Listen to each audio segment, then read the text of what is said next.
Здрасти, Габи, я кажи нещо за баба и дядо. Здравейте! Аз съм Габи! Който точно се е наял и затова е толкова послушен и лежи блаженно и мързеливо в леглото. Той е с хлюката, дето. Амо дето ме питаше как изглежда, виж колко удобно. Може да го люляш. Има си играчки, ама още нищо не разбира от тех. Бибата.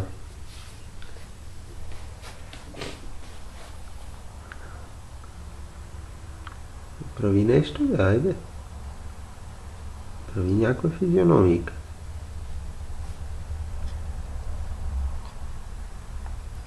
Айде, това ни стига. Това ни стига. Опа! Айде на топло, това беше.